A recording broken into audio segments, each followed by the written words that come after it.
ಪ್ರೆಗ್ನೆನ್ಸಿನಲ್ಲಿ ವಾಕರಿಕೆ ಯಾಕಾಗುತ್ತೆ? ಪ್ರೆಗ್ನೆನ್ಸಿನಲ್ಲಿ beta HCG ಅನ್ನೋ hormone ಜಾಸ್ತಿ ಆಗ್ತಾ ಹೋಗ್ತಾ ಇದ್ದಂಗೆ ವಾಂತಿ ಆಗೋದು ಜಾಸ್ತಿ ಆಗುತ್ತೆ. ತದನಂತರ ನಿಧಾನಕ್ಕೆ ಕಡಿಮೆ ಆಗುತ್ತೆ ಕೂಡ. ಇದ್ರ ಬಗ್ಗೆ ಕೆಲವು ಮನೆ ಮದ್ದುಗಳನ್ನ ಹೇಳ್ತೀನಿ, ಕೇಳಿಸ್ಕೊಳ್ಳಿ. ಮೊದಲಿಗೆ ನೀವು ಸ್ಮಾಲ್ ಫ್ರೀಕ್ವೆಂಟ್ ಮೀಲ್ಸ್ ನ ತಗೋಬೇಕಾಗುತ್ತೆ. ಪ್ರತಿ 2-3 ಗಂಟೆಗೆ ಸ್ವಲ್ಪ ಸ್ವಲ್ಪ ತಿನ್ನೋ ಹಾಗೆ ಆಹಾರ ಪದ್ಧತಿಯನ್ನ ಬದಲಾಯಿಸ್ಕೋಬೇಕು. ಇನ್ನು ಬೆಳಗ್ಗೆ ಎದ್ದ ತಕ್ಷಣ ನೀರನ್ನ ಕುಡಿಯೋದ ಹಾಗೆ ಡ್ರೈ ಫುಡ್ ನ ತಗೊಳ್ಳಿ. ಅಂದ್ರೆ ಅದು ಡ್ರೈ ಫ್ರೂಟ್ಸ್ ಆಗಿರ್ಬೋದು, ಬಿಸ್ಕೆಟ್ ಆಗಿರ್ಬೋದು ಅಥವಾ ಟೋಸ್ಟ್ ಆಗಿರ್ಬೋದು, ಈ ರೀತಿಯಾಗಿ ತಗೊಂಡು ನಂತರ ನೀರನ್ನ ಕುಡೀರಿ.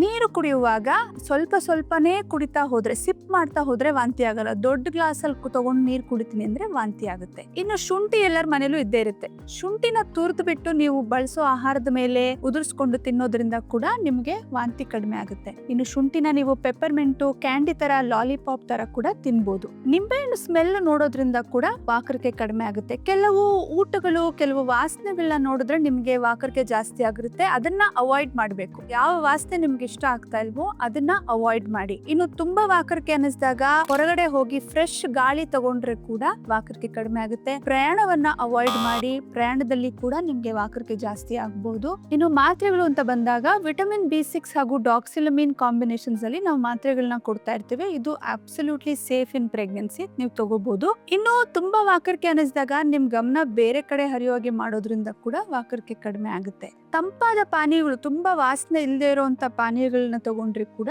ವಾಕರಿಕೆ ಕಡಿಮೆ ಆಗುತ್ತೆ. ಈ ಎಲ್ಲ ಮನೆ ಮದ್ದುಗಳನ್ನ ಬಳಸಿ ಪ್ರೆಗ್ನೆನ್ಸಿನಲ್ಲಿ ವಾಕರಿಕೆಯನ್ನ ಕಡಿಮೆ ಮಾಡ್ಕೊಳ್ಳಿ.